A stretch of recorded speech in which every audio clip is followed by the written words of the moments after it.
حضرت علی رضی اللہ عنہ کی زندگی۔ حضرت علی ابن ابی طالب رضی اللہ عنہ اسلام کی تاریخ کا ایک عظیم نام ہے۔ ان کی زندگی شجاعت، انصاف، علم اور تقوی کا ایک بے مثال نمونہ تھی۔ وہ صرف ایک بہادر سپاہی ہی نہیں بلکہ ایک نہایت عقل مند قاضی، بہترین حکمران اور نبی کریم صلی اللہ علیہ وسلم کے سب سے قریبی رشتہ دار بھی تھے۔ حضرت علی رضی اللہ عنہ کی پیدائش 13 رجب 16 عیسوی۔ تاریخ میں کچھ لوگوں کو اختلاف بھی ہے جو آگے پیچھے ہیں۔ مکہ مکرمہ میں پیدا ہوئے۔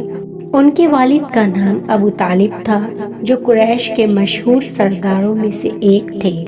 حضرت علی رضی اللہ عنہ کی والدہ فاطمہ بنت اسد تھیں جو حضرت محمد صلی اللہ علیہ وسلم کو اپنے سگے بیٹوں کی طرح پیار کرتی تھیں۔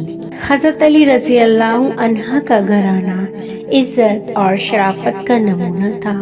ان کے والد ابو طالب صرف ایک قبیلے کے سردار ہی نہیں بلکہ حضرت محمد صلی اللہ علیہ وسلم کے چاچا بھی تھے اور انہوں نے نبی کریم صلی اللہ علیہ وسلم کی ہر موڑ پر مدد کری۔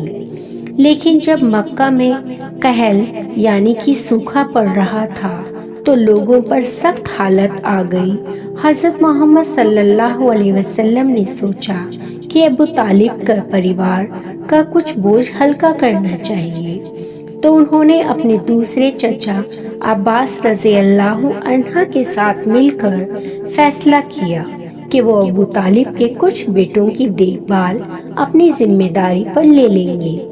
اس طرح حضرت علی رضی اللہ عنہ بچپن سے ہی حضرت محمد صلی اللہ علیہ وسلم کے گھر میں پرورش پانے لگے۔ حضرت علی رضی اللہ عنہ بچپن سے ہی بہت عقل مند، شجاع اور نزدیک سے نزدیک دیکھنے والے تھے۔ انہوں نے ہر وہ چیز سیکھی جو نبی کریم صلی اللہ علیہ وسلم نے ان کو سکھائی۔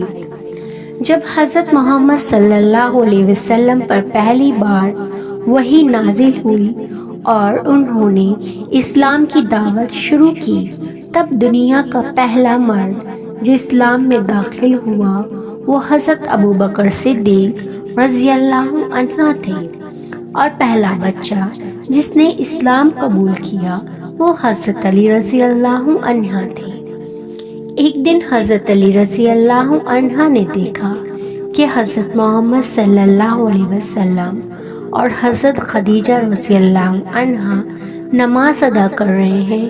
انہوں نے پوچھا، آپ کیا کر رہے ہیں؟ حضرت محمد صلی اللہ علیہ وسلم نے فرمایا، علی، یہ اسلام ہے، یہ اللہ کا دین ہے جو صرف ایک اللہ کی عبادت کا حکم دیتا ہے۔ کیا تم بھی اس کو اپنانا پسند کرو گے؟ حضرت علی رضی اللہ عنہ نے کہا، مجھے اپنے والد سے مشورہ کرنے دو۔ مگر پھر انہوں نے رات بھر سوچا اور صبح آئے اور کہا، میں صرف اللہ کو اپنا مالک مانتا ہوں اور محمد صلی اللہ علیہ وسلم کو اللہ کا رسول، میں اسلام قبول کرتا ہوں۔ اس طرح حضرت علی رضی اللہ عنہ اسلام لانے والی پہلے نوجوان بنی۔ جب مکہ میں مشرکین نے مسلمانوں پر ظلم بڑھایا تو نبی صلی اللہ علیہ وسلم نے کچھ مسلمانوں کو حبشہ یعنی کہ ایتھوپیا ہجرت کرنے کا حکم دیا۔